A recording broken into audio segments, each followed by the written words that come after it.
तपाईहरुले नारा लगाउँदाखेरि प्रहरीले पनि तपाईहरु सँगसँगै नारा लगाउनु सँगसँगै नारा लाउनु भएको थियो। अभद्र व्यवहार भनेको छ अश्लील शब्द बोलेको रे। नेपाल जननी जिन्दाबाद भनेको अश्लील भयो अरे सिडिओलाई। बयान दिनका लागि तपाईले के अभियोगमा ल्याएको त्यो पहिला देखाउनुस्।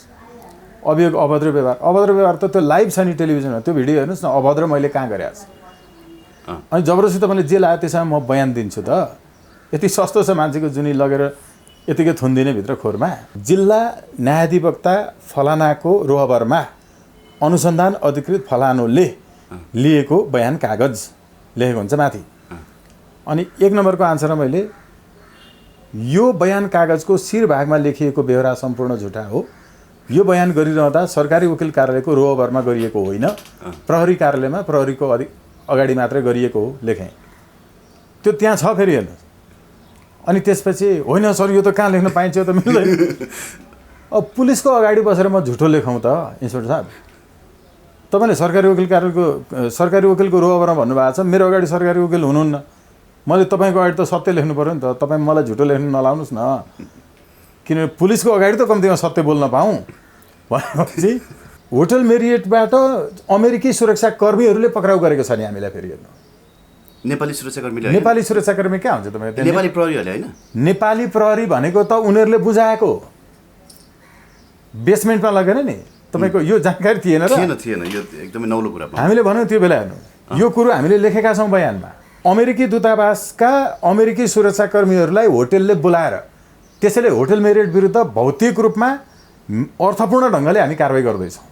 हामी लन्च ब्रेकमा चाहिँ खाजा खाना बाहिर निस्किँदै गर्दा सर्वोच्चको अगाडि उभिएर अनि तपाईँलाई कहिले छोड्यो केही कुराकानी हुँदै गर्दा सोझै प्रहरी आएर भ्यान रोकेर इन्सपेक्टर आएर दौडेर तपाईँ यहाँ किन भनेर सोध्यो मलाई। हेर्नु, अस्तिको दिन मात्रै सर्वोच्चको अगाडि हेर्नु। तपाईँलाई आन्दोलनकारी जस्तो मात्रै देखियो। अब सर्वोच्च अगाडि एउटा वकिल उभिरहेको छ। यो त अब होइन, जनताको पनि एरिया हो, तर मूल एरिया त हाम्रो हो नि हो भने मैले भाग्यो भने चाहिँ उसलाई गोलीसम्म हान्नु भन्ने आदेश छ भन्ने चाहिँ होइन उनीहरू आफैले बताए मलाई। कस्तो प्रहरीले तपाईँले भाग्ने कोसिस गर्नुभयो भने गोली हान्ने, भाग्ने कोसिस भयो भने गोली हान्नु भन्ने आदेश तपाईँलाई थियो भने जति बेला पनि जे पनि गर्न सकिन्छ कि त्यसमा। खालि के हुन्छ भने यो म एउटा मानिस खोजिरहेछु होइन, त्यो मान्छे मै हो भनेर सोच्यो र साँच्चै काम गर्यो भने जे पनि गर्न सकिन्छ। प्रचारबाजी गर्ने होइन, त्यही विदेशीहरूसँग मोटरसाइकलमा तेल हाली मागेर र्याली गर्ने अनि यसो घुम्ने, पत्रकार सम्मेलन गर्ने, फेसबुकमा लेख्ने, यस्ताको केही पनि काम छैन। तर उनी बाँच्नुभन्दा फेरि अब मर्नु नै राम्रो हुन्थ्यो मुलुकका लागि। किनभने उनी बाँचेर पनि यस्तै भड्कालामा संसद विघटन गर्ने, फेरि विदेशीलाई राति राति बोलाएर भेट्ने, यस्तो मान्छे देशको लागि बाँच्न जरुरी थिएन नि त। माया गर्नेलाई गर्नुपर्छ कि देशका लागि धेरै मान्छे मर्न जरुरी छ। हेर्नु, मलाई धेरै मान्छेले भन्छ निर्मम बोल्छ, तर यो जरुरी छैन तपाईँको चाहिँ होइन, असल मान्छेलाई मात्रै माया गर्ने हो। एमसिसीको सवालमा देउबाको हातमा दुवैतर्फ लड्डु आफूले देखिरहनु भएको छ। उहाँले यही सरकारमा चाहिँ नजाने, कङ्ग्रेससँगै मिलेर भए पनि आफ्नो नेतृत्वमा गएपछि म चाहिँ 100% एमसिसी पास गराउँछु भन्ने उनले त वचन दिएका छन्। आवश्यक नभइकन घरबाट ननिस्किनु भन्ने सूचना आयो। एमसिसीको विरोध गर्न हो भने आवश्यक होइन भने आवश्यक हो। 10 वर्षपछि पनि यो मुलुकका नागरिकले नि एमसिसी पास गराउने सांसदहरू र मन्त्री प्रधानमन्त्रीहरूसँग बदला लिन्छन्। 1-2 युट्युबर नबोकिकन त अभियन्ता हुँदैन। अब त्यस्तै भयो होइन।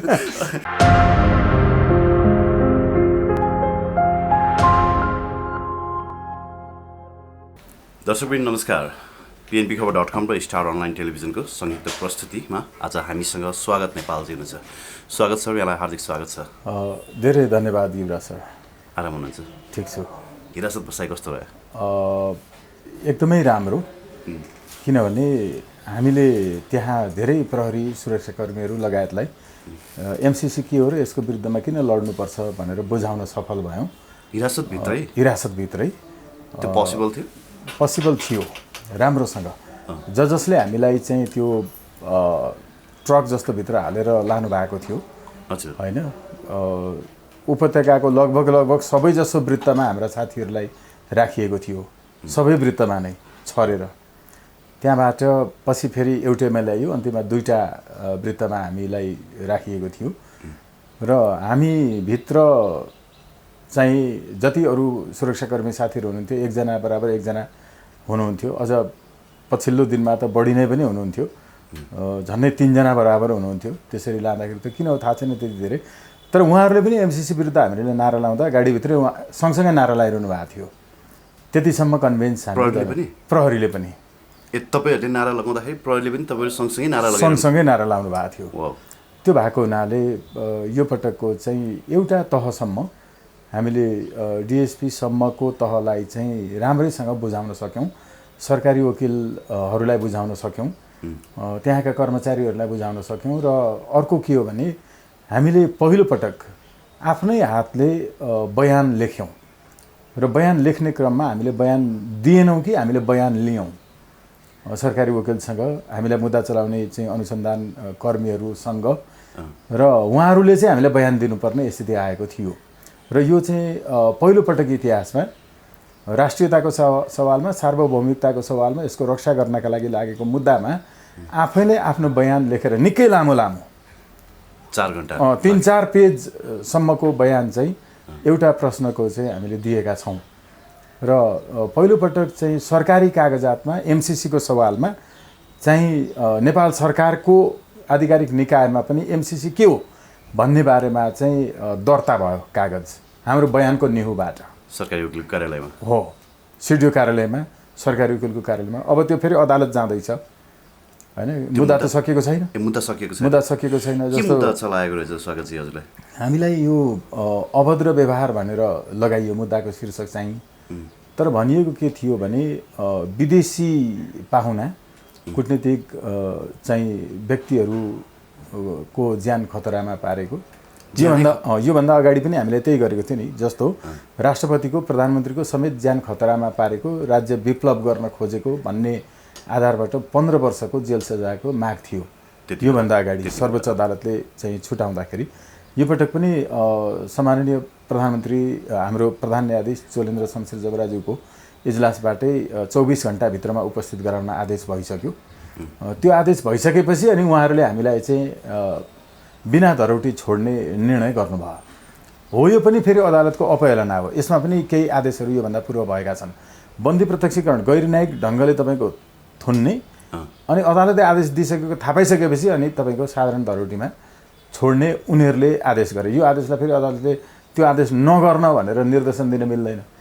अनि साधारण तारिकमा छोडेपछि होइन साधारण तारिकमा किन छोड्ने, अदालतबाट आदेश भएको छ, मलाई छोड्न पाउनुहुन्न भनेर मैले भन्न पनि मिलेन। फेरि त्यो ढङ्गले चाहिँ उहाँहरूले काम गर्नुभयो। त्यो अदालतको अपहेलना हो फेरि आफैमा। 6औं दिनमा छोड्यो। जस्तो तपाईँलाई त्यो दिन बयान लिएर फेरि सिडिओ कार्यालय लगिएको थियो अनि म्याथ थप पनि गरियो भनी सुन्यो। हो, त्यो दिन नछोड्ने भनेको थियो, फेरि बेलुका नाटकीय ढङ्गले हो। यो नै हो अघि मैले भनेको। त्यो दिन नै हामीलाई सर्वोच्च अदालतले 24 घण्टाभित्रमा उपस्थित गराउन, पक्राउ किन गरेको कारणसहित भनेर आदेश दिइसकेको थियो। त्यही दिनै हो, प्रधान न्यायाधीशज्यूको चाहिँ इजलासबाट। अनि उनीहरूले हामीलाई म्याथ थप्न लिएर गएको कुनै पनि कागजातमा हामीले सही गरेका छैनौँ। हामीलाई यस्तो सबै केसमा चाहिँ अब जसरी पनि सही त गराउँछ प्रहरीले, तर हामीले सही गराएनौँ। त्यहाँ थियो के भने हामीले सही गरेनौँ, हामीलाई पक्राउ गर्नु पर्नाको यथोचित हामीले कारण देऊ। कारण के हो, हामीले सोध्न पाउनुपर्छ तिमीलाई अति जरुरी पक्राउ पुँजी छ भनेर हुँदैन। ठ्याक्कै कुन ऐनको कुन दफा बमोजिम कसरी हैन पक्राउ चाहिँ गरिएको हो भन्ने विषय चाहिँ उहाँहरूले हामीलाई खुलाउनु पर्छ। अहिले तपाईँ हामी यहाँ बसिरहेको बेलामा बिना कुनै कारण यतिकै उ त्यहाँ बाटोमा सवारी चलाएर अर्काको चाहिँ ज्यान मारेर यहाँ आएको भनेर पक्राउ गर्न मिल्छ र मानौ मसँग सवारी साधनै छैन, म पैदल यात्री हो भने तैँले गाडी चाहिँ त्यहाँ कुदाएर अर्कोलाई किचेर आइस अनि पक्राउ गरेको यस्तो कुरा मानिन्छ र मानिँदैन नि। यस्तोमा सही गरिँदैन। त्यसमा अहिले के भयो भने यो अभद्र व्यवहार भनेको छ अश्लील शब्द बोलेको अरे। नेपाल जननी जिन्दाबाद भनेको अश्लील भयो अरे सिडिओलाई, गृहमन्त्रीलाई, नेपाल सरकार। नेपाल आमा जिन्दाबाद भनेको अश्लील भयो अरे। किनकि मलाई पक्राउ गर्दै गर्दाखेरि त्यो चाहिँ एभिन्यूज टेलिभिजन र माउन्टेन टेलिभिजनबाट लाइभ भइरहेको थियो। लाइभ कार्यक्रम भइरहेको थियो। लाइभै थियो नि त त्यो हामीले गरेको। हाम्रो पत्रकार सम्मेलन पनि लाइभ थियो। हामीले यो दुईवटा टेलिभिजनहरूसँग चाहिँ अब सहकार्य नै गरेका थियौँ होइन। र उहाँहरूलाई अनुरोध पनि गरेका थियौँ, उहाँहरूले लाइभ गरिदिनु भएको थियो। अघिल्लो साँझको पनि हाम्रो एभिन्यूज टेलिभिजनबाट लाइभै आइरहेको थियो जति बेला साथीहरूलाई पक्राउ गरिँदै थियो त्यो बेला पनि। अनि यहाँ कहाँ चाहिँ देखिन्छ त, हामीले लगेर भिडियो प्रस्तुत गऱ्यौँ। तपाईँले आएर जबरजस्ती समातेर लानु भएको छ, हामीलाई तँ भनिरहनु भएको छ। बरु हामी नेपाल जननी जिन्दाबाद भनिरहेछौँ, हामीले अश्लील भन्ने गरे अनि अभद्र व्यवहार गरे, अनि यस्तोमा सही गरिन्छ त देखाउनुहोस् पहिला, अनि सही हुन्छ। यो सही नगरेको नगरी गरेको भएको हुनाले उहाँहरूलाई अप्ठ्यारो पऱ्यो। त्यो बेला हामीलाई सही नगरिकन पक्राउ पूर्जीमा र अरू म्याद थपमा पनि जो गरियो त्यो गैर कानुनी थियो। त्यसलाई सर्वोच्च अदालतले 24 घण्टाभित्र उपस्थित गराऊ भनेपछि उनीहरूसँग जवाफ थिएन। जवाफ नभएपछि साधारण तारिकमा होइन बिना धरोटी, अरू हाम्रो केही साथीहरूलाई फेरि 1000 रुपियाँ धरोटीमा छोडेको छ। फेरि 1000 धरोटीमा छोडिनु भएको साथीहरू पनि हुनुहुन्छ जो होटेलभित्रै प्रवेश गर्नुभएको थियो। होटेल जसको नाममा बुक गरिएको थियो, होटेलका चाहिँ कोठाहरू, जसको सवारी साधनहरू अरू पनि केही 2टा गाडी, 2टा तपाईँको चाहिँ ऊ छ भाडाको ट्याक्सी र अनि अरू चाहिँ 5-7वटा बाइकहरू यो समेत नियन्त्रणमा लिएको थियो, जो होटेलभित्र चाहिँ प्रवेश गर्दाखेरि प्रयोग गरिएको थियो हैन। अनि होटेल बुक गर्दाखेरि प्रयोग भएको आइडीहरू इत्यादि, मोबाइलहरू लगायत लोकेसनहरू हैन। नगरकोटबाट पक्राउ पर्नुभयो 2 जना। हामीले नगरकोटबाट, क्यानाडाबाट र मुस्ताङबाट 3 ठाउँबाट होटलको रुमहरू बुक गरेका थियौँ। त्यहाँबाट पनि अब अहिले त क्यानाडाको इत्यादि खोजी भइरहेछ भनेर प्रहरीले भनेको छ। त्यो भएको हुनाले धेरै पछाडि हुनुहुन्छ उहाँहरू अनुसन्धान इत्यादि यो होइन मुद्दाको चाहिँ धारा दफा लगाउने विषयमा। अब वकिलहरूले गरेकोमा गाह्रै पर्छ होला उहाँहरूलाई, त्यति सजिलो हुँदैन होला कि। तपाईँहरू त अलिकति नियम कानुन जान्ने हुनु भएर कुन दफा कुन नियम अनुसार चाहिँ हामीलाई पक्राउ पर्यो भनेर सोध्नुभयो। आम सर्वसाधारणलाई भए त अलिक गाह्रै हुँदो रहेछ है। होइन गाह्रो हुन्थ्यो नि, त्यो सही गर्दिनँ भनेर मान्छ होला त, लट्ठी हानेर पनि गराउँछ है। लट्ठी हानेर पनि गराउँछ। अब अर्को कुरा हेर्नु त, यो अरूका लागि पनि जानकारी हुन्छ, किनकि हामीले तपाईँहरूसँग यसरी सञ्चार माध्यममा बोलेपछि केही शिक्षा त जनताले पनि प्राप्त गर्नु पऱ्यो नि होइन। To educate people, to inform people, to entertain people भन्छ नि त। अब त्यो टु एजुकेटका लागि चाहिँ के भन्नुपर्ने भने जहिले पनि नेपालमा सबै फौजदारी मुद्दामा प्रयोग गरेका पक्राउ परेका मान्छेहरूलाई जुन बयान गराउँछ नि पहिलोपटक, त्यो बयान गराउनु पर्ने कानुनमा के लेखेको छ भने सरकारी वकिल र अनुसन्धान अधिकृत दुवैजना सँगै बसेर चाहिँ बयान लिनुपर्छ। त्यो भनेको सरकारी वकिल कार्यालयमा लिनुपर्छ अथवा सरकारी वकिल प्रहरी वृत्तमा आउनुपर्छ। र त्यो अनुसन्धान अधिकृत सामान्यतया चाहिँ अब जस्तो हाम्रो मुद्दामा इन्सपेक्टरलाई राखिएको थियो होइन, कतिपयमा चाहिँ सहीलाई मात्रै पनि राखेको हुन्छ। उहाँले प्रश्न 2 जनाले मिलेर गर्ने हो, अनि त्यो प्रश्नको जवाफ चाहिँ 2 जनाको उपस्थितिमा दिने हो। तर सबैलाई के गराइन्छ भने प्रहरी कार्यालयमा जबरजस्ती साइन गराइन्छ, त्यहाँ बयान गर्न लगाइन्छ, अनि त्यो बयान गरेको गएर सिडिओ कार्यालयमा कागज मात्रै लगाइन्छ, अनि उहाँले त्यहाँ साइन गर्नुहुन्छ, ठप्पा लगाइदिनुहुन्छ, अनि सकिन्छ। हामीलाई पनि पहिला हामीले बयान नदिने भन्यौँ। किन बयान नदिने? बयान दिनका लागि तपाईँले के अभियोगमा ल्याएको त्यो पहिला देखाउनुहोस्। अभियोग अभद्र व्यवहार, अभद्र व्यवहार त त्यो लाइभ छ नि टेलिभिजनमा, त्यो भिडियो हेर्नुहोस् न, अभद्र मैले कहाँ गरेँ छु। अनि जबरजस्ती तपाईँले जे लाग्यो त्यसमा म बयान दिन्छु त? यति सस्तो छ मान्छेको जुनी लगेर यतिकै थुनिदिने भित्र खोरमा, दिन्न म। फाइनल्ली के हो भने होइन, बयान नदिँदाखेरि त प्रक्रिया अगाडि बढ्दैन, तपाईँहरू झन् गैर न्यायिक हिरासतमा बसाइ गर्नुपर्ने हुन्छ। कि छोड्नुहोस् कि गैर न्यायिक राखी छोड्नुहोस्।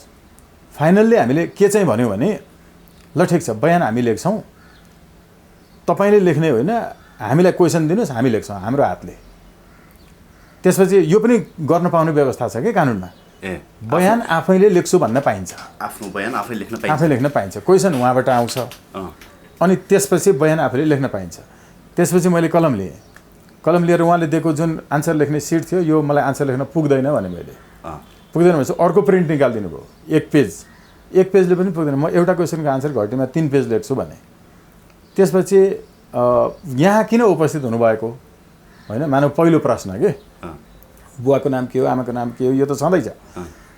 तर सबभन्दा माथि के लेखेको हुन्छ बयानको भने त्यो फर्म्याटै हो कानुनले दिएको, जिल्ला न्यायाधिवक्ता फलानाको रोहबरमा अनुसन्धान अधिकृत फलानोले लिएको बयान कागज लेखेको हुन्छ माथि। अनि 1 नम्बरको आन्सरमा मैले यो बयान कागजको शिरभागमा लेखिएको बेहोरा सम्पूर्ण झुटा हो, यो बयान गरिरहँदा सरकारी वकिल कार्यालयको रोहबरमा गरिएको होइन, प्रहरी कार्यालयमा प्रहरीको अगाडि मात्रै गरिएको हो लेखेँ। त्यो त्यहाँ छ फेरि हेर्नु। अनि त्यसपछि होइन सर यो त कहाँ लेख्न पाइन्छ, यो त मिल्दैन। अब पुलिसको अगाडि बसेर म झुटो लेखौँ त इन्सपेक्टर साहब? तपाईँले सरकारी वकिलको रोहबरमा भन्नुभएको छ, मेरो अगाडि सरकारी वकिल हुनुहुन्न, मैले तपाईँको अगाडि त सत्य लेख्नु पऱ्यो नि त, तपाईँ मलाई झुटो लेख्नु नलाउनुहोस् न, किनभने पुलिसको अगाडि त कम्तीमा सत्य बोल्न पाऊँ भनेपछि के भयो भने ल हामी छलफल गर्छौँ भन्नु, उहाँहरूले छलफल इत्यादि केही गर्नुभयो, यो त मिल्दैन भने सरकारी वकिल ल्याउनुहोस् कि त्यहाँ पुर्याउनुहोस्। त्यहाँ पुर्याइसकेपछि अनि अब बयान सुरु भयो। त्यसपछि हामीले पहिला भन्यो प्रमाणित नास्ति गरिएन, त्यो मतलब सर्वसाधारणलाई भए कहाँ यो त तपाईँ एउटा भनौँ न सेलिब्रिटी जस्तै भइसक्नु भयो नि अहिले त, तपाईँसँग उनीहरूले गरिने व्यवहार अलिकति फरक होला। आम सर्वसाधारणले तपाईँले जुन उत्तर दिनुभयो नि प्रहरीलाई, प्रहरीको प्रत्युत्तर कस्तो हुन्थ्यो होला? हो, यहाँ चाहिँ अघि मैले भनेको त्यसैले मैले इतिहासमा पहिलोचोटि भनेको कसैलाई पनि यो गराइँदैन, सबैलाई प्रेसरमै पारेर त्यहीँ गराइन्छ। एकजना मात्रै तपाईँको थुनुवाले नि म चाहिँ सरकारी वकिलको साँच्चै रोहबरमै दिन्छु बयान भन्न थाल्यो भने नेपालको प्रहरी त अहिले जति छ नि यसको 4 गुणा प्रहरी थप्नुपर्छ। किन हरेकलाई बयान गराउन सरकारी वकिल कार्यालय आउनु पऱ्यो, वरिपरिबाट घेरा हाल्नु पऱ्यो, सरकारी वकिलले बयान गराउन बस्नु पऱ्यो। अहिले सरकारी वकिलले नहेरिकन बयान प्रमाणित गर्छन् सबै मुद्दामा। प्रमाणित मात्रै गर्ने हो, बयान उनीहरूले लेख्ने हो, उनीहरूले लेख्ने हो, पेपर पनि उनीहरूले रेडी गर्छ हैन? हो, अनि प्रमाणित मात्रै उनीहरूले गर्छन्। तर कानुन के हो, सँगै बसेर गर्नु पर्यो। मैले त्यसपछि सरकारी वकिल कार्यालयमा गएपछि एकदम हैन हाम्रो चाहिँ अब मित्रै हुनुहुन्छ हरि पुनज्यू, हजुर, उहाँ सरकारी वकिल साहब हुनुहुन्थ्यो। मैले उहाँलाई भने मित्र त आफ्नो ठाउँमा छ, मैले कानुन उल्लङ्घन गरेँ भनेर मलाई ल्याउनु भएको, तपाईँले कानुनको रिठो नबिराइकन मेरो बयान लिनुपर्छ। तपाईँ कुर्सीबाट उठ्नु मात्रै भयो भने पनि म कलम बन्द गर्छु। रोहबरमा भनेको छ नि त, तपाईँ पिसाब गर्न उहाँ पिसाब गर्न जाँदा पनि म कलम रोकेर बस्थेँ कि बयान लेख्दाखेरि। म एकजना पिसाब लाग्छ भनेपछि ठिक छ पिसाब गर्न जानुहोस्, तर फर्केर आएपछि मात्रै लेख्छु। अनि प्रहरीबाट पनि प्रतिनिधिहरू हुनुहुन्थ्यो त्यो बयान? इन्सपेक्टर के सुवेदी हुनुहुन्थ्यो, उहाँलाई पनि राख्नु भयो? उहाँलाई पनि उठ्न दिनु भएन? उहाँलाई पनि कहाँ, त्यहाँ अरू 2 जना प्रहरी इन्सपेक्टर साहब, हाम्रो सरकारी वकिल साहब, उहाँको त्यो कर्मचारी चाहियो नि त फेरि एकजना लेख्ने कर्मचारीहरू। अब मैले लेख्छु मेरो कुरा, तर उहाँ बसिरहनुपर्छ कि त्यहाँ अगाडि हैन। अनि हरेक पेजमा चाहिँ साइन गर्नु पऱ्यो, फेरि पुरै अगाडि राखेर यसरी लेखेको बयानहरू। अब हो यो लेख्दाखेरि चाहिँ हामीले बतायो यो सरकार किन कठपुतली सरकार हो, किन यो विदेशी एजेन्ट सरकार हो, किन यिनीहरूले नेपालीको हित अनुकूल काम गर्दैनन्, भोलि किन नेपालको प्रहरीले र अदालतले मुद्दाहरू अनुसन्धान गर्न पाउँदैन, एमसिसी आयो भने के हुन्छ। यसकारण संविधानको धारा 48 बमोजिम हामीले चाहिँ कर्तव्य पुरा गरेको हो, सबै खुलाएर राम्रोसँग। सायद यो नाथुराम गोडसेले दिएको बयान, बीपी को बम काण्डपछि दिएको बयान पछिको बयान हुन्छ होला यो महत्ताका हिसाबले कि। र हामीले यो हिसाबले चाहिँ काम गर्यो यसमा, किनभने सबैलाई थाहा छ, प्रहरीहरू इन्सपेक्टर डिएसपीहरू सबै भन्छन् हामी एकदम तपाईँको पक्षमा छौँ होइन, हामी एमसिसीको विरुद्धमा छौँ, तर अब सरकारले लगाएपछि गर्नै पर्यो होइन यसरी भनेर उहाँहरूले पुरै भन्नुभएको थियो। त्यो मुखले मात्रै भनेको जस्तो मलाई लाग्दैन।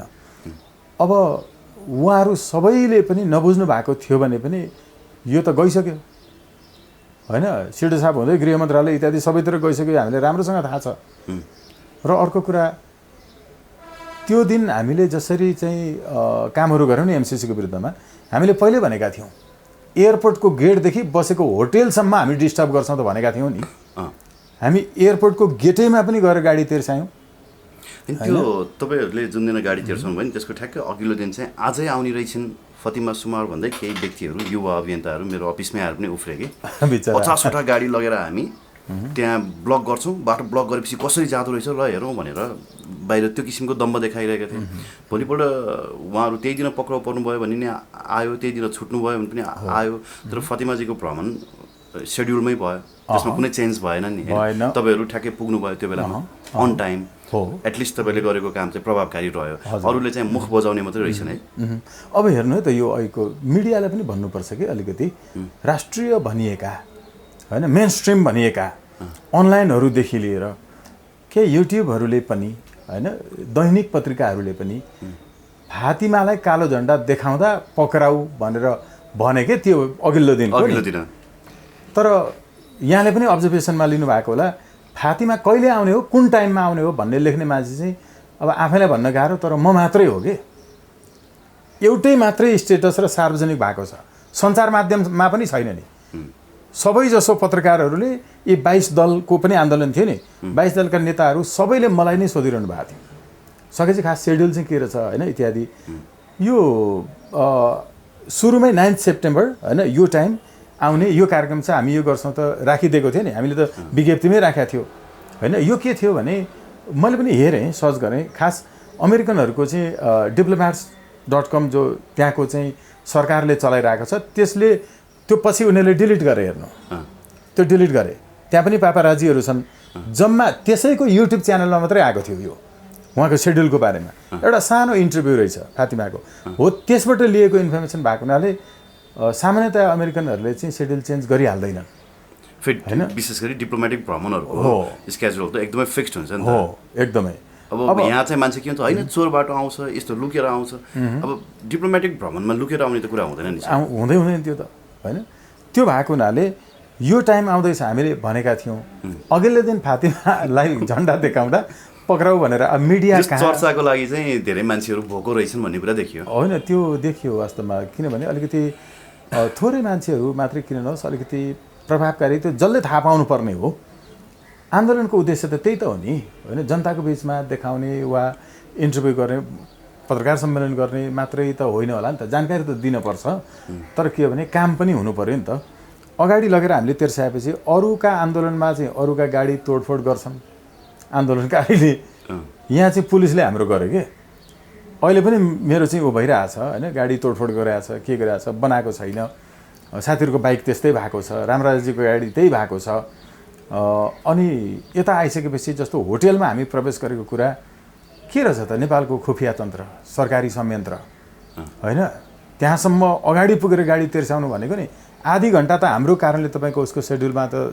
चाहिँ प्रब्लम आयो होइन होटेलमा आइसकेपछि हामी होटेलको इन्टरनेसनल नर्म्स भ्यालुज ट्रेडिसन हामीले चाहिँ फलो गरेर हामी फातिमासम्म पुग्न लागेका थियौँ नि हामीले कुनै पनि होटेलमा बसेको एउटा गेस्टले अर्को त्यही होटेलको अर्को रुममा बसेको मान्छेलाई भेट्न चाहन्छु भन्यो भने म्यानेजमेन्टसँग कुरा गर्नुपर्छ एडमिनिस्ट्रेसनसँग कुरा गर्नुपर्छ एडमिनिस्ट्रेसनसँग कुरा गरेपछि उसले भेट्न नचाहने उसको कुरा हो तर तपाईँका लागि यति नम्बर रुममा बसेका मान्छेहरूले भेट्न खोजेका छन् भन्ने उसले इन्फर्मेसन चाहिँ दिनुपर्छ म्यानेजमेन्टले त्यो एडमिनिस्ट्रेसनले तर हामीले त्यहाँ भेट्न खोज्दाखेरि होइन हामीलाई टाइम दिनुहोस् यो उसमा चाहिँ हामी भेट्न चाहन्छौँ फातिमालाई भनेर सुरु गर्न थाल्दैखेरि प्रहरी बोलाउन थाल्यो होटेलले हेर्नुहोस् ए होटेलले अमेरिकी दूतावासका अमेरिकी सुरक्षाकर्मीहरूलाई बोलायो त्यहाँबाट अमेरिकी सुरक्षाकर्मीहरूलाई होटल मेरियटबाट अमेरिकी सुरक्षाकर्मीहरूले पक्राउ गरेको छ नि हामीलाई फेरि हेर्नु नेपाली सुरक्षाकर्मीले नेपाली सुरक्षाकर्मी कहाँ हुन्छ तपाईँको नेपाली प्रहरीहरूले होइन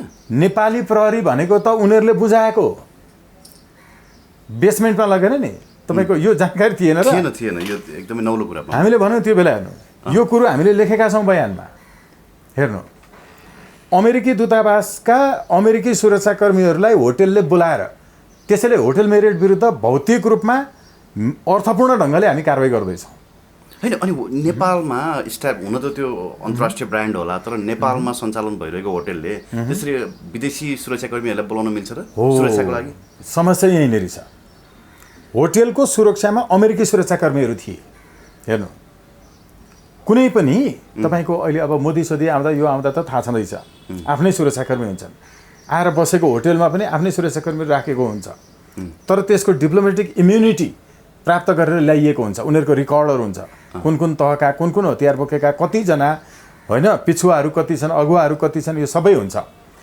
तर यो चाहिँ डिप्लोमेटिक इम्युनिटीमा पर्छ यो अहिले डिप्लोमेटिक इम्युनिटीको फ्यासिलिटी दिएर होटेलमा अमेरिकी सुरक्षाकर्मीहरू राखिएको थियो र हामीलाई जब त्यहाँबाट हामीले अन्तर्राष्ट्रिय होटेल सेवाको चाहिँ मान्यता अनुसार होइन इन्टरनेसनल ट्रेड लको पनि त म विद्यार्थी हो नि त होइन उन्मुक्तिहरू के हुन्छन् स्वतन्त्रताहरू के हुन्छन् हकहरू के हुन्छन् हाम्रा त्यो त राम्रो थाहा छ यो सबै प्रक्रिया पुरा गरेर फेरि लिखित रूपमा हेर्नु लिखित रूपमा पनि हामीले होटेललाई दिएका छौँ कि हामीलाई भेटाइदियो हामी भेट्न चाहन्छौँ हामी यही होटलमा बसेका छौँ यति यति नम्बरको यो रुमका हामी गेस्टहरू हौँ उसले उता जानकारी दिन मिल्दैन भनेर भन्यो जानकारी दिन नमिल्ने होइन दिनै पर्थ्यो कर्तव्य हो त्यो हेर्नु उसलाई अर्को खतरा पुग्न आँटेको कुराको जानकारी दिएको हुनसक्छ त्यो पनि त हुनसक्छ नि त पोजिटिभली हेर्नु पऱ्यो नि त पहिला होइन र हामीले शान्तिपूर्ण हिसाबले त्यो दिनका लागि जब उनीहरूले रोके अनि अमेरिकी सुरक्षाकर्मीहरू दूतावासका त्यहाँ अलरेडी पहिलेदेखि हामी गएपछि आएको होइन नि फेरि अलरेडी थिए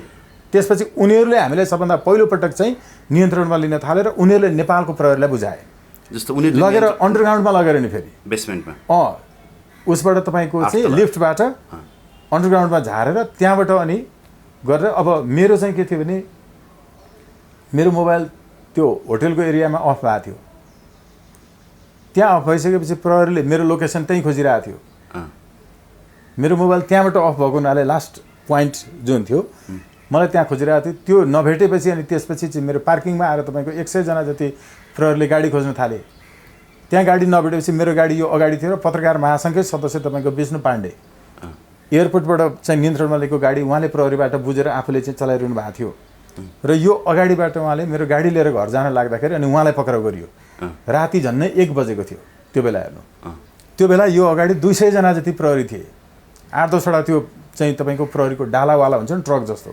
त्यस्तो लिएर र उहाँलाई चाहिँ लिएर पछि पत्रकार महासङ्घले विज्ञप्ति निकाल्यो प्रेसर पर्यो पत्रकारले अरू कसैको गाडी कि गाडीमा हतियार हुनु पर्यो लागु औषध हुनु पर्यो केही हुनु पर्यो अनि लिनु पर्यो नियन्त्रणमा अब मेरो गाडी लिएर हिँड्ने बित्तिकै अहिले हेर्नु हिजो मात्रै पनि सर्वोच्च अदालत अगाडि अस्तिको दिन हाम्रो वरिष्ठज्यूहरू हुनुहुन्थ्यो होइन हामी लन्च ब्रेकमा चाहिँ खाजा खान बाहिर निस्किँदै गर्दा सर्वोच्चको अगाडि उभिएर अनि तपाईँले कहिले छोड्यो केही कुराकानी हुँदै गर्दा सोझै प्रहरी आएर भ्यान रोकेर इन्सपेक्टर आएर दौडेर तपाईँ यहाँ किन भनेर सोध्यो मलाई हेर्नु अस्तिको दिन मात्रै सर्वोच्चको अगाडि हेर्नु तपाईँलाई आन्दोलनकारी जस्तो देखियो अब सर्वोच्च अगाडि एउटा वकिल उभिरहेको छ यो त अब होइन जनताको पनि एरिया हो तर मूल एरिया त हाम्रो हो नि हो भने मैले होइन सर सरी मैले चाहिँ खालि यहाँ तपाईँलाई उभिएको देखेर मात्रै उसलाई चाहिँ तपाईँ अधिवक्ता पनि हुनुहुन्छ भन्ने कुरा ज्ञान रहन्छ जस्तो छ कि त्यो होला लट्ठी चलाउने मात्रै ज्ञान हुन्छ त्यो भयो होला अनि छक्क पर्नुभयो उहाँहरू पनि योसम्म भइरहेको छ त्यसपछि विष्णुजीले भन्नुभयो होइन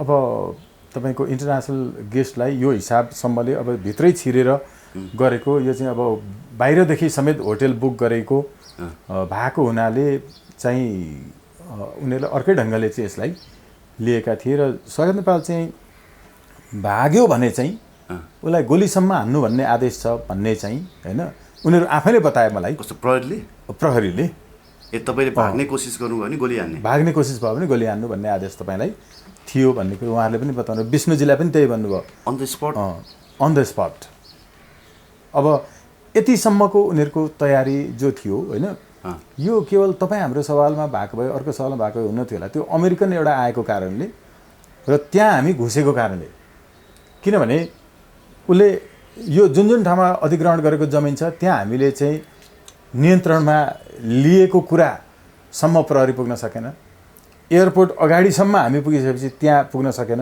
होटेलभित्र हामी 36 जनाको सङ्ख्यामा थियो हेर्नु त्यतिसम्म प्रहरी पुग्न सकेन भनेपछि एक हिसाबले असफल भयो कि सबैतिरबाट असफल भएपछि के हुन्छ मान्छेले हतियार चलाउँछ गोली हान्छ होइन र जब तर्कले काम गर्दैन बुद्धिले काम गर्दैन हामीले त त्यसै बौद्धिक विद्रोह भनेको होइन नि त नेपालको सुरक्षा संयन्त्र अनुसन्धान संयन्त्र कति फितलो रहेछ भन्ने कुरा त्यसले अहिले पनि चाहने भने हामीले त्यहाँ त भनेका थियौँ फेरि होटलमा हेर्नु यो आउँछ ऊ विरुद्ध हामी जाँदैछौँ फेरि होटल विरुद्ध हामीले होटल बुक गरिसकेपछि हामी मुस्ताङको साथीहरू काठमाडौँ आइपुग्नु भएको थियो होइन त्यहाँ त हामी हेलिकप्टरबाट पनि ल्यान्ड गर्न सक्थ्यौँ अपहरण गर्नु पर्दैन नि होइन र गेस्टले होटल बुक गरेपछि मुस्ताङ छ भने मुस्ताङबाट त त्यसको होटलमाथिको हेलिप्याड त गेस्टका लागि हो होइन हामीले त्यो अनुमति पनि लिएका थियौँ हेर्नु जति बेला पनि जे पनि गर्न सकिन्छ कि त्यसमा खालि के हुन्छ भने यो म एउटा मानिस खोजिरहेछु होइन त्यो मान्छे मै हो भनेर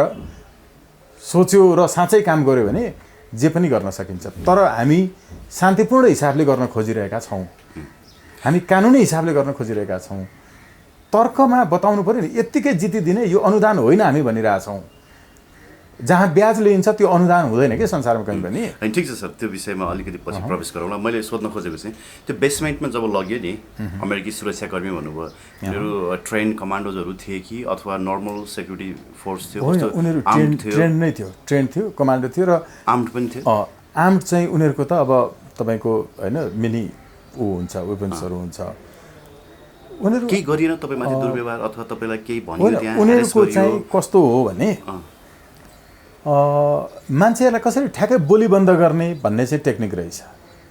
हेर्नु, बोल्दै गरेको मान्छेलाई कहाँ समाएर कसरी मुखभित्र औँला छिराउने, तलबाट कसरी च्याप्ने, स्लोगनहरू तपाईँको निकाल्नै नदिने के, आवाज ननिकाल्ने, आवाज निकाल्नका लागि चाहिँ तपाईँको अब डिस्टर्ब गर्ने खालको टेक्निकहरू हाम्रो बाहिर भएको अङ्ग्रेजीहरूलाई त्यही अङ्ग्रेजीको चाहिँ यहाँ तपाईँको घाउ नै भएको छ यताबाट च्यापेर। हेर्नु होइन, अरू धेरै साथीहरूलाई त्यस्तो भएको छ। अब फाइनल्ली हामीले जसरी यो त शान्तिपूर्ण हिसाबले गरेको हो नि त, सुरुदेखि नै हामीले भन्दैछौँ कि हामी लजिकल्ली गर्छौँ, सबै हिसाबले लिगल्ली हामी स्ट्रङ एक्सन लिन्छौँ, तर त्यो शान्तिपूर्ण हुन्छ है। हामीले गर्ने आवश्यकता भयो भने फेरि अर्कै खालको कुरा होला। तपाईँको बिरालोलाई पनि ढोका थिनेर कुट्यो भने त उसले पनि एट्याक त गर्छ। आरोप लगाएछन् नि फेरि केही अभियन्ताहरूले त स्वागत नेपालहरू, केही पार्टीका स्वागत नेपाल भनेर नाम त लिएन, केही पार्टीका झोलेहरू चाहिँ फातिमालाई भेट्न होटल मेरियटमा पुगे भनेर आरोपै लगाएछन्। तपाईँहरू भेट्न चाहिँ जानुभएको अथवा उनीहरूको सोच चाहिँ त्यहाँ पैसै बुझ्न पो गयो कि भन्ने सोच चाहिँ राखेछन् कि? जो मान्छेको जति पढाइ लेखाइ हुन्छ, जति हैसियत हुन्छ होइन, उसले बिचरा बुझ्ने त्यही त हो नि। किनकि उसले त्यही मात्रै गर्दै आएको छ नि त हिजोदेखि। कहिले इन्डियन एजेन्टसँग बसेर चाहिँ जागिर खाएको छ, कहिले मासिक तलबमा चाहिँ काम गरेको छ। अनि अब यो देखि पुरै तपाईँको चाहिँ फेरि राजा ल्याउनुपर्छ भन्नेहरू, त्यसमा पनि त्यो विचार राख्नेसँग मेरो विमति छैन है फेरि। तर झुक्याइ मुखले एक थोक बोल्ने, अर्को थोक गर्ने, अनि त्यही हामी भेट्न गएको हुनाले होला अहिले यो फेरि पनि मुद्दा मामला गरेर यहाँसम्म गरेको होइन। एयरपोर्ट अगाडि गएर आफ्नै हाम्रै गाडीहरू तोडफोड भएको, यी सबै। त्यस कारण त्यो अब हैसियत बिनाका मान्छेहरूसँगको कुनै टिप्पणी नै गर्नु छैन। हामी जुन लेभलमा सोच्छौँ नि त्यो लेभलमा त हामीले बुझायौँ भने बुझ्न पनि सक्दैनन् तिनीहरू। हामी जुन लेभलमा सोच्छौँ त्यसको ट्युसन पढायौँ भने पनि बुझ्न सक्दैनन्। अब उनीहरूको बारेमा क्या टिप्पणी। तर अधिकांश जनताहरू अलिक चेत नखुलेको हुनाले फेरि त्यस्तै ल्याइम्यानहरूको कुरालाई चाहिँ बढी भरोसा गर्छन्, बढी आशा गर्छन्। यो हो एकदमै हो। के भने जहिले पनि मान्छेले धेरै धोका पायो भने अनि साँच्चै इमान्दार मान्छे पछि आयो भने त्यो पछि आउने इमान्दारलाई विश्वास गर्ने हो नि कि त्यति बेलासम्म मान्छेप्रतिको विश्वासै टुटिसकेको हुन्छ नि त। एउटा प्रेमिकाको उदाहरण दिउँ न होइन। धेरै केटाहरूबाट धोका पाइगरेको केटी मान्छे छ भने साँच्चै इमान्दार मान्छे चाहिँ पहिल्यै प्रेम प्रस्ताव राख्दै पुग्दैन कि। उसले वाच मात्रै गर्छ, परबाट बसेर हेर्छ होइन, योसँग कुरा गर्न पाए हुन्थ्यो भन्ने लाग्छ। तर फटाहरू कहिले परबाट यसो ढुङ्गा हान्छन्, कहिले सुसेल्छन्, कहिले होइन के अरू चाहिँ गतिविधि गर्छन्, ऊ नजिक पुगिहाल्छ। अनि उसले जे भने पनि हुन्छ भनिदिन्छ, विश्वास पनि दिलाउँछ। यस्तो धेरैबाट धोका पाइसकेपछि साँच्चै इमान्दार मान्छे जब आउँछ नि त्यति बेलासम्म धेरैबाट धोका खाएपछि उसलाई विश्वासै हुँदैन मान्छेमाथि। सबभन्दा बढी विश्वास दिलाउने चाहिँ त्यही इमान्दारले बढी मेहनत गर्नुपर्छ। अहिले हामी हो त्यो अवस्थामा छौँ। यस्तै होइन, देखि अहिले तपाईँले गर्नुभएका सङ्केत गरेका मान्छेहरू त एजेन्टै हुन् नि। एजेन्टै हुन्। अब त्योभन्दा अरू के प्रमाण चाहिन्छ? तपाईँको विदेशी खुफिया तन्त्रवालाहरूसँग राति बसेर फोटो खिच्ने केपी ओली जस्तै त हो नि। केपी ओलीको एउटा लेभल हो जो राति आफ्नै देशमा बोलाएर भेट्छ, अरू तिनकै देशमा गएर गर्छन् होइन। त्यहाँ बसेर भोज खान्छन्, फोटो खिचेर सबै सार्वजनिक भएको छ। कोही जापानको इन्जेक्सन लाएर आछन्, कोही तपाईँको इन्डियाको इन्जेक्सन लाएर आछन्, पढ्न गएर कोही पिएचडी गरेर तपाईँको बेलायत अमेरिकाको इन्जेक्सन लाएर आछन्, कोही त गएर पढेर फेल भएर पनि फेरि इन्जेक्सनै लाएर आछन्।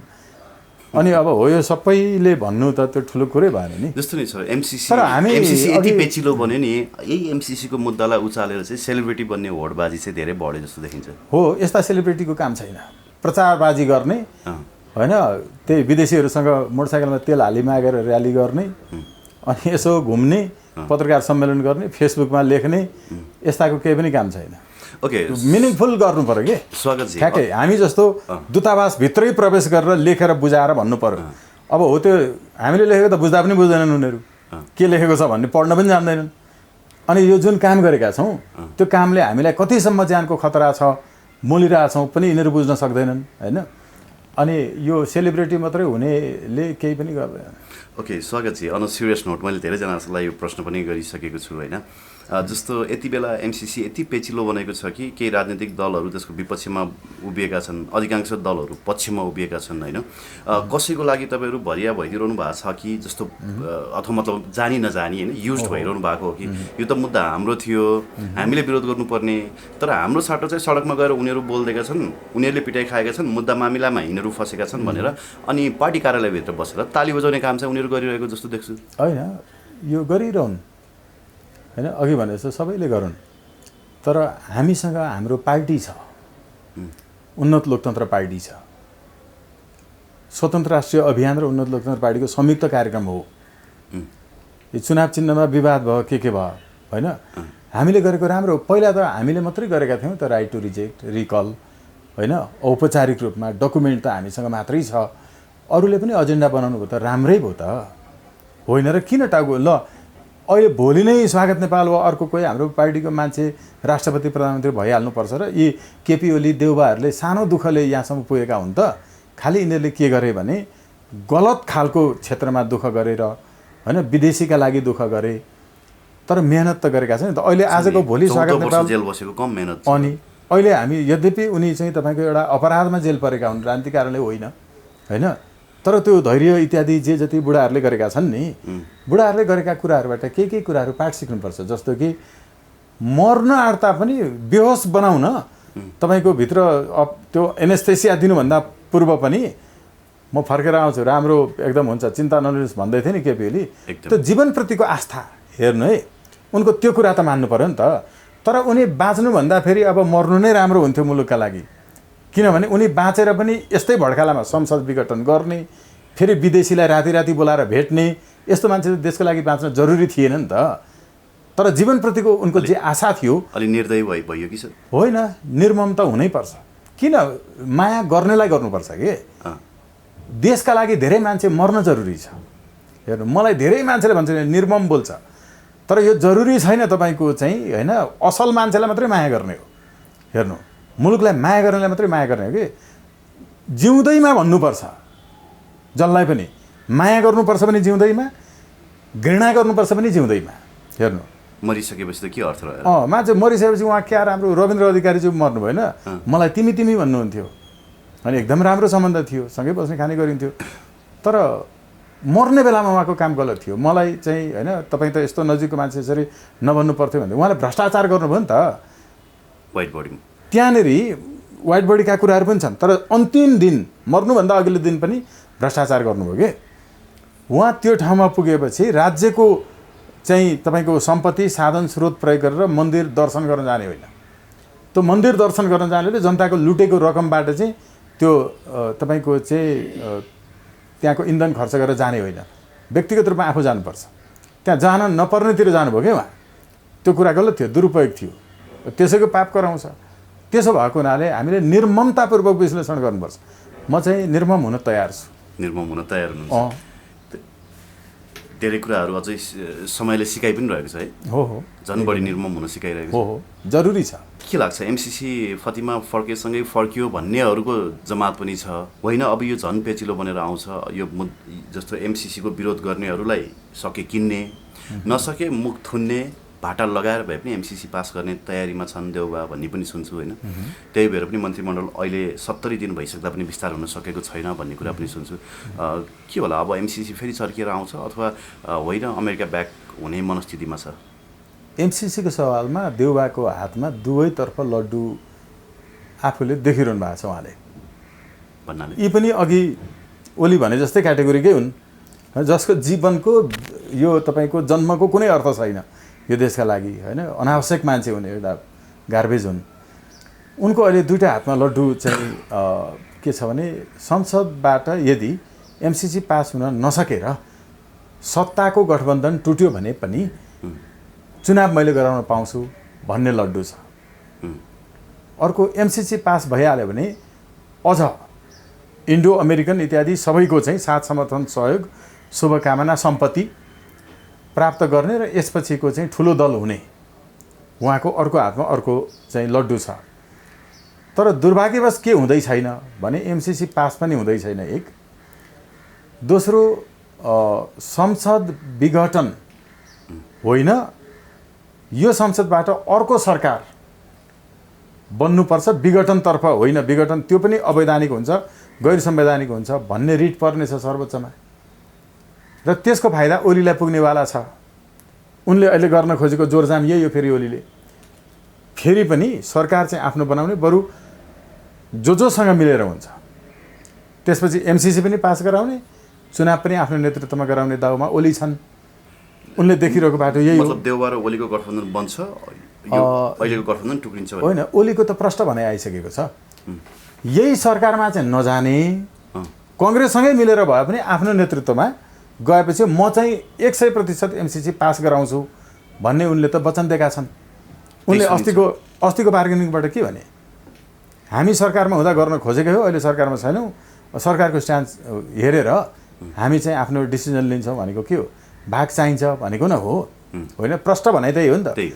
विचारै नभएको मान्छे हुन्छ, विचार छ तर त्यसलाई छोपिएको छ, यो प्रश्न बुझ्न सकिन्छ। त्यो भएको हुनाले अहिले देउबाको हातमा यो दुईवटा खालका लड्डु उनले हेरिरहेका छन्। तर दुर्भाग्य यो हो कि त्यो त्यतातर्फ जाँदै छैन। तर एमसिसी पास भन्ने कुरो चाहिँ अहिले एउटा लक्षण देखाइरहेको छ काठमाडौँको सिडिओ कार्यालय मार्फत। आवश्यक नभइकन घरबाट ननिस्किनु भन्ने सूचना आयो, होइन, हेरिसक्नु भयो होला। सिडिओ कार्यालयबाट एउटा सूचना आयो रिसेन्टली, आवश्यक नभई बाहिर कोही ननिस्किनु भन्ने आयो। सिडिओ कार्यालयबाट सूचना आइसकेको छ। हेर्नु कसरी थाहा हुन्छ आवश्यक भएको र नभएको? त्यही त उसलाई थाहा हुन्छ। एमसिसीको विरोध गर्न हो भने आवश्यक होइन, होइन भने आवश्यक हो। सूचना आइसकेको छ, सार्वजनिक भइसक्यो सिडिओ मार्फत। समथिङ इज गोइङ अन हो। यो कारणले केही अभ्यासहरू गर्न खोजिँदैछ। यसमा मान्छेले ध्यान दिइरहेका छैनन् यो सूचनाको। यसलाई कोभिडलाई तपाईँको चाहिँ माध्यम बनाइएको छ सूचना निकाल्ने आधारका लागि। तर सांसदहरू, यी मन्त्री, प्रधानमन्त्री, गृहमन्त्री, सधैँ गृहमन्त्री प्रधानमन्त्री त हुँदैन। 10 वर्षपछि पनि यो मुलुकका नागरिकले नि एमसिसी पास गराउने सांसदहरू र यी मन्त्री प्रधानमन्त्रीहरूसँग बदला लिन्छन्। यो कुरा मैले प्रतिवाद गरौँ सर, प्लिज। अनि महाकाली बेच्नेहरू त फेरि प्रधानमन्त्रीको तकमा पाएका छन्। सही भन्नुभयो, महाकाली बेच्नेहरूले तकमा कुन जनताको कुरा गर्दै हुनुहुन्छ कि तपाईँ? ओके, ठिक छ, एकदम सही हो। वास्तवमा महाकाली बेच्नेहरूले तकमा पाए, 3वटा विवाह गरेर चाहिँ अर्काको श्रीमती भगाउनेले अहिले राष्ट्रपतिबाट चाहिँ तपाईँको माफी पाए, होइन। अनि सरकारलाई जे चाहिने हो त्यही फैसला गर्ने श्रीमानहरूले चाहिँ पाउनुभयो। सँगसँगै ब्ल्याकलिस्टमा परेका चाहिँ ठेकेदारहरूले पाए। तर महाकाली बेच्दा ताकाको जनताहरू हामीले जो भनेका थियौँ, तिनै जनताहरूको चेतना स्तर भएको समूह अहिलेको जनताको होइन। अहिलेको पत्रकार पनि त हिजोको जस्तो होइन नि त, होइन र? चेतनाको लेभल त आजको पत्रकार हिजोको पत्रकारको सेम थियो होला नि। अनि होइन, फरक छ। फरक किन छ भने हिजो चाहिँ तपाईँको सत्ता संरक्षक पत्रकारहरूको एउटा झुन्ड थियो, अर्को व्यवस्थाको विरोध गर्ने पत्रकारहरूको झुन्ड थियो। भनेको एउटा पुरै पार्टीका मान्छेले जे भन्यो त्यही, तर व्यवस्थाको चाहिँ विरोध गर्थ्यो एउटा पत्रकार। अर्को पुरै व्यवस्थाको समर्थक, व्यवस्थाले नै पत्रिकाहरू दर्ता गरिदिएको थियो नि त, होइन। तपाईँको जासुस प्रहरीको नाममा र नेपाली भाषा पढाउने नेपाली शिक्षकहरूको नाममा दर्ता गरिएको थियो। यो दुईटा खालको थियो भने अहिले पत्रकारको पनि तपाईँको फरक छ। न पार्टीबाट पालित पत्रकारहरूको तपाईँको चाहिँ मैले कुरा गरेको यसमा चेतनाको, न व्यवस्थाका चाहिँ संरक्षण प्राप्त गरेकाहरूको गरेको, जो सिभिक जर्नलिजम, नागरिक पत्रकारिता गरिरहनु हुने तपाईँहरू जस्तो, होइन, जसलाई के पार्टीसँग के लिनु छ र केही पनि छैन। हामीले राम्रोसँग हेरेका छौँ नि त।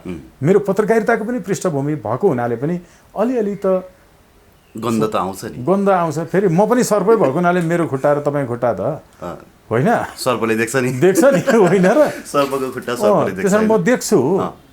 अनि हिजोको जस्तो छैन है। हिजोको जस्तो अर्कै रहले लेखिसकेको किताब, होइन, चाहिँ कसको नाम लेखेर किताब छाप्ने, लेखक कसलाई देखाएर छाप्ने भनेर खोजी हिँड्दै गरेको बेलामा एउटा राष्ट्रिय दैनिकको सम्पादकको नाम राखिदिएर चाहिँ रहका चाहिँ योजनाका किताब छापिए जस्तो अहिलेको पत्रकार प्रयोग हुन्छ। मतलब त्यो सुनियोजित तरिकाले प्रयोग गरिएको त्यो पत्र, त्यो जुन कुरा इङ्गित गर्नुभयो, त्यो किताब अर्कैको नाममा छापिनेवाला थियो। लेखक मात्रै त्यहाँ युवराज खत्री वा स्वागत नेपाल आयो कि युवराज खत्रीको नाममा ठिक्क परेको छापिनलाई किताब त्यही भएर अन्त्यमा लेखकको नाम विमोचनको दिन पनि प्रचण्ड बोल्नै सकेनन् भन्ने कुरा पनि सुनेको थिएँ कि मैले। अब हेर्नु है त, तपाईँ जानुभएको थियो होला पुस्तक म गएको थिएँ, तपाईँ म र उहाँ हामी 3 जना यहाँ छौँ। अब म चाहिँ के लेख्छु भने तपाईँहरू 2 जना कहाँ कहाँबाट आउनुभयो पनि लेख्छु, यहाँ आइसक्नुभयो यो कुरा गर्नुभयो पनि लेख्छु, यहाँबाट गइसकेपछि तपाईँ कहाँ पुगेर कुन होटलको कति नम्बर रुमको कतापट्टि फर्केर बस्नुभयो र एउटा चुरुट पिउनुभयो पनि लेख्छु, उहाँ फेरि अर्कै ठाउँमा पुगेको पनि लेख्छु। एउटालाई फलो गर्न सफल हुन्छ होइन मान्छे, 3-4वटाको सँगसँगै एकैचोटि एउटै ठाउँबाट गएकाको डिटेल जब आउँछ नि त्यो चाहिँ अरूले कम्पाइल गरिदिएकोमा तपाईँको नाम मात्रै राखेर छापेको हो होइन। एकदमै एउटै मान्छेले एकतर्फको डिटेल आउन सक्छ, ल डिटेल आयो भने यो प्रमाणित हुन्छ कि त्यो अर्कैले दिएको हो, अर्कोले जे देख्यो त्यो छाप्यो, त्यो सत्यता छैन त्यसमा। नेपाललाई कमजोर बनाउने होइन अर्थले लेखिएको पुस्तक। त्यस कारण मैले अघि भनेको पत्रकारहरूको यो छ, तपाईँले विदेशी चाहिँ स्वाधीनता दिवसको दिनको विज्ञापन चाहिँ छापेर पैसा खानु भएको छ र छैन? तर सबै राष्ट्रिय दैनिकहरूले खाएको छन् त, सबै मेन स्ट्रिम भनिएका अनलाइनहरूले खाएको छन् त। त्यस कारण यहाँ वर्ग फरक छ है, देशलाई माया गर्ने पत्रकार र देशलाई बेचेर खाने पत्रकारहरूको वर्ग फरक छ। भनेपछि 54 र अहिले 78मा फरक छ, एकदमै फरक छ, जनताको चेतनामा पत्रकारहरूको चेतनामा एकदम फरक छ। एकातर्फ नेगेटिभहरूको जुन खालको हामीले देखिरहेछौँ नि बढी, त्यो मात्रै देख्न जरुरी छैन, पोजिटिभली देख्न जरुरी छ। म त एकदम राम्रो देखिरहेको छु, ओलीले जे गरे कस्तो राम्रो गरे, संसदीय व्यवस्थामा 2/3 पाए पनि केही हुँदो रहेन रहेछ भन्ने पुष्टि गरिदिए। एकैचोटि आफ्नै कार्यकालमा संविधानका सबै धारा बमोजिम गलत गर्नुपर्ने जति सबै गरिसकेर प्रमाणित गरिदिए। संविधान काम छैन भन्ने, व्यवस्था काम छैन भन्ने प्रमाणित गर्न हामीले भन्दा अघि हामी पनि ताली बजाइरहेको छौँ। हामीले एमसिसीको विरोध गर्दा उनीहरू ताली बजाइरहेका छन्, कहीँ सङ्केत गर्नुभयो नि। ओलीले त राम्रो गरे त, यो संसदीय व्यवस्था कति कुरूप हो भन्ने कुरो त एक छिनमा एक थोक, अर्को छिनमा अर्को थोक होइन। आफ्नै विरुद्ध आफैले बोलेको कुरा पनि तिनै पत्रकारले हेडलाइन बनाएर देखाइरहेछन्। होइन हिजो त यसो भन्थेस् त भनेर चाहिँ भन्दैनन् फेरि। सर म अघि नै अन्तिम भनिसकेँ, सरको समय मैले अलिक धेरै लिएँ। यो एउटा इम्पोर्टेन्ट प्रश्नै छ, जस्तो फतिमाको जुन डिप्लोमेटिक भेटघाट थियो नि, सम्पूर्ण नेताहरूलाई भेट्दाखेरि फरक फरक कुराहरू आए। त्यो फरक फरक कुराहरू नोट गर्दाखेरि माधव नेपालले मात्र स्पष्ट रूपमा अमेरिकाले नै 2 थरी कुरा गरिरहेको छ, यो कहिले आइपिएस अन्तर्गत हो भन्छ, कहिले होइन भन्छ, तपाईँहरू आफ्नो धारणा क्लियर गर्नुहोस् भनेर फतिमालाई मुखमै भन्ने चाहिँ माधव नेपालको मात्रै हो कि जस्तो लाग्यो। बाहिर त्यो हिसाबले आयो, यद्यपि भित्र के कुरा भयो थाहा भएन हामीलाई, त्यो कुराको भिडियो आएको छैन। अरू सबै नेताहरूले चाहिँ हामी राष्ट्रिय सहमति गर्छौँ, हामी सत्तापक्षसँग कुरा गर्छौँ, अथवा कहीँ न कहीँ तपाईँको उनीहरूले केही आश्वासन दिएका छन् होइन। के लाग्छ माधव नेपालले त्यो दिएको जवाफमा केही दम छ? होइन, माधव नेपालले दिएको जवाफमा चाहिँ नि साँच्चै अझै क्रक्समा पुग्ने हो भने चाहिँ त्यो पनि जरुरी थिएन। किनभने कुनै पनि सन्धि सम्झौताहरू विश्वमा जे गरिन्छ त्यसको उद्भव के हो त्यो हेर्नुपर्छ। एउटा कम्पनी स्थापना हुँदा पनि त्यसको जस्तो तपाईँको चाहिँ एजिएम हुन्छ नि, वार्षिक साधारण सभा, त्यस्तै एसजिएम हुन्छ, विशेष साधारण सभा। त्योभन्दा पूर्व एउटा चाहिँ पिजिएम हुन्छ, प्रिलिमिनरी जेनरल मिटिङ। त्यो प्रिलिमिनरी फाउन्डेसन चाहिँ यस्ता सन्धि सम्झौताहरूको पनि हुन्छ, ऐनहरूको प्रस्तावना हुन्छ। त्यस्तै यसको पृष्ठभूमि के हो, यो कुन पृष्ठभूमिमा आयो होइन, एसिया फाउन्डेसन अन्त्य भएर इन्डो पेसिफिक कसरी आयो होइन भन्नेहरू चाहिँ हेर्ने हो भने यसको जन्मको कारणहरूको बारेमा अमेरिकी केही रिपोर्टहरू छन्, जसले विश्वभरि आर्थिक दबावका कार्यक्रमहरू लिएर एमसिसी मार्फत जाने भनेर बोलिएका छन्। जो चाहिँ इन्डो पेसिफिक अन्तर्गतको, यो फेरि इन्डो पेसिफिक भन्ने पछि आएको हो, एमसिसी भनेको पहिला आएको हो भन्ने पनि कसैले भन्छन् कि फेरि होइन। त्यो त सबैलाई थाहा छ सबैलाई, तर जस्तो जुन हिसाबले जवाफ दिनु पर्थ्यो नि अरू नेताहरूले त जवाफ दिएनन् नि, हामीलाई चाहिँदैन भन्न पनि नसक्ने हो। अमेरिकाले त स्पष्ट के भन्यो भने, अथवा एमसिसीले के भन्यो भने, सम्झौता गरिसकेको यो हस्ताक्षर गरिसकेको सम्झौता संशोधन हुँदैन भनेर स्पष्ट जवाफ दियो नि एमसिसीले। तर नेपाल सरकारले सम्झौता भइसकेको छ, हस्ताक्षर भइसकेको छ भने हामी अनुमोदन गर्दैनौँ, सदनबाट यसलाई पास गराउँदैनौँ भनेर भन्न सकेन नि। हो। अब हेर्नु त अहिलेकोमा म अझै प्रश्न गर्छु र मैले नै महसुस गरेँ कि अहिलेको प्रश्नको अलिकति म होइन डेप्थमा गएँ। ओके। तर प्रश्न रूपमा भन्दा माधव नेपालले त्यो चाहिँ एकदमै अरूभन्दा मुखर रूपमा त्यो कुरा चाहिँ राख्नुभयो होइन, त्यो स्ट्रङली आयो, त्यो राम्रो कुरा भयो। तर क्रक्समै पुगेर हेर्ने हो भने चाहिँ उहाँ पनि कन्फ्युजनमा भएर प्रश्न गरेको हो कि उहाँको पनि धारणा छ यो आइपिएस अन्तर्गत हो कि होइन भन्ने बारेमा माधव नेपाललाई पनि क्ल्यारिटी छ कि छैन, हामी चाहिँ क्लियर छौँ मात्रै भनेको मैले एउटा। अर्को कुरा जुन चरणबद्ध रूपमा पार गरिने सम्झौताहरू हुन्छन् त्यस्ता सम्झौताहरूमा अघिल्लो पटक सिग्नेचर गरेको कारणले पछिल्लो पटक गर्नै पर्छ भन्ने अन्तर्राष्ट्रिय अभ्यास यस्तो छैन। जस्तो हेर्नुहोस् सिग्नेटरी हुने र त्यसलाई तपाईँको ऱ्याटिफाई गर्ने कुरा फरक कुरा हो। कुनै एउटा तपाईँको जस्तो भियना महासन्धिहरू इत्यादि छन् होइन, कन्भेनेन्टहरू प्रोटोकल्सहरू इन्टरनेसनल जे छ, यो जहाँ पहिलोपटक प्रस्ताव आउँछ प्रस्ताव आएको ठाउँमा मान्छे कि क्रमशः पुग्छन् अरू देशका आफ्नो आफ्नो समयमा र हस्ताक्षर गर्छन् कि यसका लागि सम्मेलनहरू गरिन्छ। भियना सम्मेलनहरूको इतिहास यो हो कि त्यो सम्मेलनमा उपस्थित भएपछि त्यहाँ हस्ताक्षर चाहिँ गरिन्छ, त्यो भनेको सैद्धान्तिक रूपमा सहमति जनाएको हो। अब त्यो हस्ताक्षर गरिसकेपछि संसदबाट पास गर्ने कि त्यसलाई सरकारले चाहिँ पास गर्ने भन्ने दुईवटा नेचर हुन्छ। सन्धि हो भने संसदबाट पास गर्ने, सम्झौता मात्रै हो भने सरकारले मात्रै गरिदिने। यो पहिलाको संविधानमा थियो, अहिले यति प्रश्न छैन। अब हामीले त्यहाँ पहिला जो सिग्नेचर गऱ्यौँ नेपालको तर्फबाट ल गल्ती नै भयो होइन, संसदमा पास गर्नै पर्छ पहिला सिग्नेचर गरेकोले भन्ने कुरा चाहिँ इन्टरनेसनल लको एगेन्स्टमा छ। हेर्नुहोस् अन्तर्राष्ट्रिय अभ्यास यस्तो होइन। त्यति बेला सिग्नेचर गर्दा पनि हामी संसदबाट पास गर्दैनौँ भन्ने शर्तमै सिग्नेचर गरिएको भन्ने कुरा नि आएको छ नि अहिले। यसो छ, यो हामीले संसदबाट पास गर्नुपर्ने छ भन्ने कुरो त्यो कन्ट्र्याक्टमा नहेरिकन सही गरेका हौँ भनेर कि कार्कीहरूले भन्नु पर्यो। हेर्नु है, यसको संसदबाट पास गरिनेछ भन्ने कुरो तपाईँको फ्युचर टेन्समा लेखिएको छ कि फ्युचर टेन्समा लेखिएको छ। हो, अब हो यो फ्युचर टेन्समा लेखिएको जुन यसको कम्प्याक्टको पहिलो डकुमेन्ट हो नि, त्यहाँ यो लेखिएको भएको हुनाले पास गरिनेछ भन्ने कुरामा यो सिग्नेटरी जो थियो देउवालाई चोख्याउनको लागि मात्रै यो न्युज पछि आएको रहेछ। एकदमै हो, कानुन मन्त्रालयले राय दिएको भन्ने कुरा त पछि आयो। त्यसपछि त्यो अलरेडी कन्ट्र्याक्टमै छ भने कन्ट्र्याक्टमै छ त्यो त्यसमा त्यति धेरै उसमा जानै पर्दैन। तपाईँको जस्तो एमसिएको कुरा होइन, मान्छेले झुकिरहेछ नि त, एमसिए भनेको त बेग्लै हो नेपालकै हो भनिरहेछन्, त्यस्तो होइन।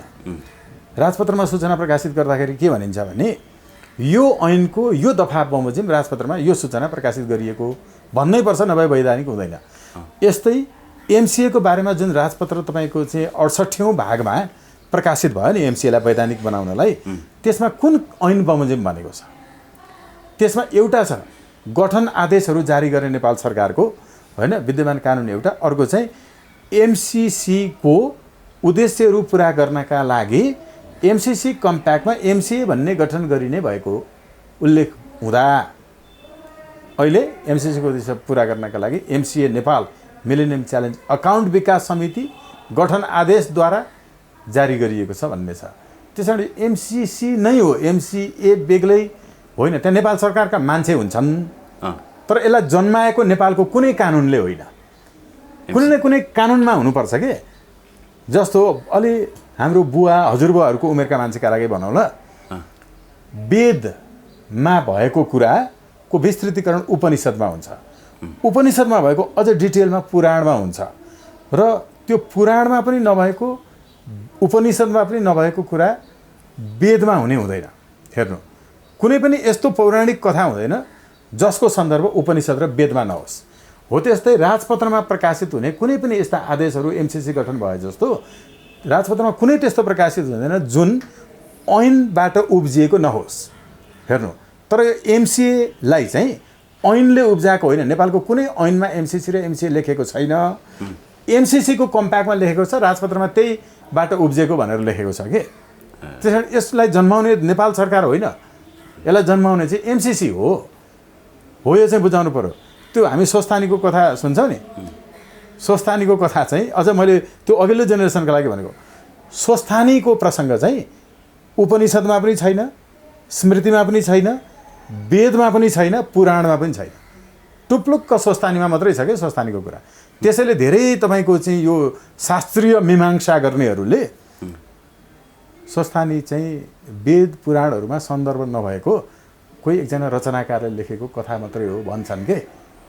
यो भनौँ भने मान्छेले गाली गर्न सक्छन्, तर शास्त्रीय मीमांसा गर्नेहरूले चाहिँ यही भन्छन्। हामीले पढे बमोजिम भनेपछि एमसिए नेपाल पनि लगभग त्यही सन्दर्भको भयो है। अब तपाईँहरूको आन्दोलन रोकिन्छ कि अझै पनि अझै धेरै होइन सशक्त रूपले अगाडि जानुहुन्छ? कहिलेकाहीँ त कति आन्दोलन गर्नु होइन, कति थाकिन्छ पनि होला, आफ्नो काम यस्तो अलपत्र छ यहाँ देखिरहेको छु है। हो नि, एउटा कुरो विनम्रतापूर्वक भन्छु ल,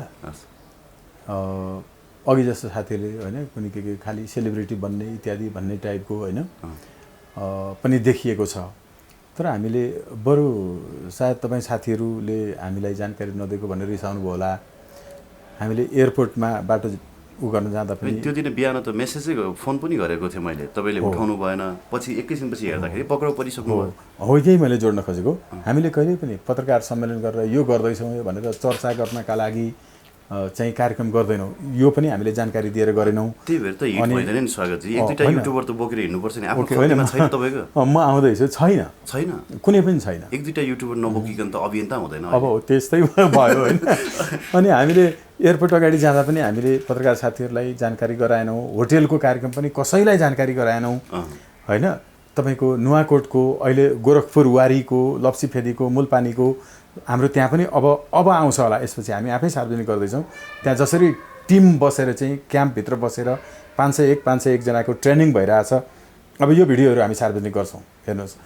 यो पनि कहीँ पनि हामीले पत्रकारहरूलाई जानकारी दिएर गरेका छैनौँ, किनभने यो चर्चाको विषय होइन। काम गरेर त्यहाँ एकचोटि अब हामी केही कामहरू गर्दैछौँ, जुन काम अहिले मलाई विनम्रतापूर्वक माफी दिनु होला, तर योभन्दा खतरनाक कामहरू गर्दैछौँ, योभन्दा खतरनाक कामहरू गर्दैछौँ। हामीलाई थाहा थियो एयरपोर्ट अगाडि पनि गोली हान्न सक्छ भन्ने थाहा थियो कि। त्यहाँ तपाईँ त्यहाँको कमान्ड सम्हालेको भए पनि मैले सम्हालेको भए पनि त्यो फातिमा त्यहाँ आउने बेलासम्म हामीलाई गाडी त तोडफोड गरेर बाहिरबाट ननिकालेको भए होइन, लक भएको गाडी इन्टरलक भएको गाडीलाई फोडेर बाहिर निकाल्यो नि, त्यो नभएको भए आउने बेलासम्म त्यहाँ सुरक्षाकर्मीले गोली हान्नै पर्थ्यो। हामी त गोली पनि खान तयार भएर गएको हो नि त। तपाईँहरू गाडी लक गरेर भित्रै बस्नुभयो? लक गरेर भित्र बस्यो नि त, अनि प्रहरीले फुटाएर हामीलाई निकालेको हो नि त बाहिर। त्यो होटेलभित्र पनि गोली हान्न सक्थ्यो। हेर्नु, हामी तयार भएर गएको हौँ। हामी एकदमै झन खतरनाक कार्यक्रमहरू हाम्रो तर्फबाट हामी लिएर आउँदैछौँ। हामी कुनै हालतमा एमसिसीलाई सफल हुनै दिँदैनौँ। यो संसदबाट पास गरायो भने फिल्डमा हामी काम हुनै दिँदैनौँ। त्यहाँ बरु हाम्रा एक दिन एकजना एक दुईजना म लगायत हामी मरौँला, उनीहरूको पनि केही मान्छे चाहिँ मर्छन्, तर यो सफल हुँदैन। यो त दृढ निश्चय पूर्वक हामीले गरेका छौँ। यो त डरलाग्दो स्टेटमेन्ट भयो त स्वागत सर। अस्ति त्यहाँ 1000 जना जतिको आन्दोलन भयो, माइतीघरदेखि बानेश्वरसम्म मार्चपास्ट पनि भयो।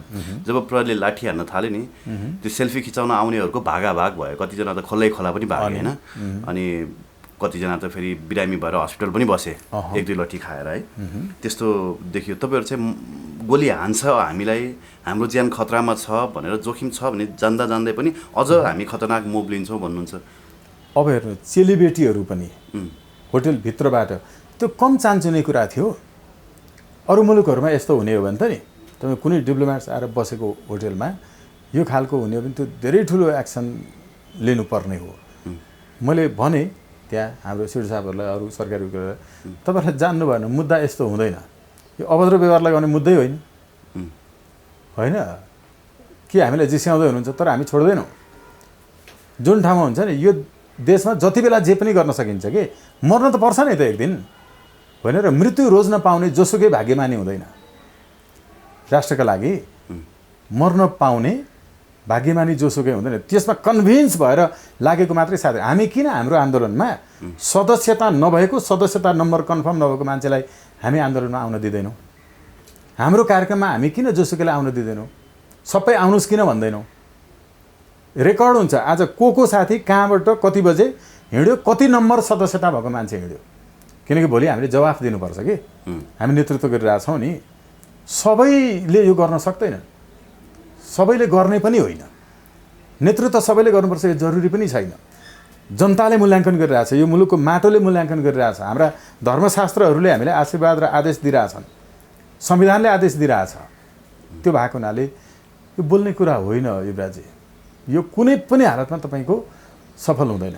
मान्छेहरू मारिन थाल्छन्, हेर्नुहोस्, त्यो सांसद मारिन्छ, मन्त्री मारिन्छ, प्रधानमन्त्री मारिन्छ, स्वागत नेपाल मारिन्छ, हाम्रा साथीहरू मारिन्छन्। सधैँ बाँच्ने होइन, तर एमसिसी सोझोदेखि कुन चाहिँ मान्छेले इन्डियाको सम्मतिमा नेपालले रिपोर्ट प्रस्तुत गर्नुपर्छ भन्ने कुरो स्वीकार गर्न सक्छ? यति स्वीकार गर्न सक्ने एउटा मात्रै कसैले तर्क दियोस् न, त्यसपछि अनि अरू छलफल हुन्छ कि एमसिसीको बारेमा, होइन र? एकदमै हाम्रो प्रहरीले अनुसन्धान गर्न नपाउने, नेपालमा तपाईँको चाहिँ चेलीबेटी बलात्कारै गरे पनि मुद्दा नलाग्ने भन्ने कुरालाई स्वीकार कसले गर्न सक्छ? यसको जवाफ आएपछि मात्रै अरू छलफल गर्नुपर्छ। हुन्छ स्वागतजी, एकदमै धेरै धन्यवाद दिन चाहन्छु। आभार व्यक्त गर्छु, धन्यवाद ज्ञापन गर्छु।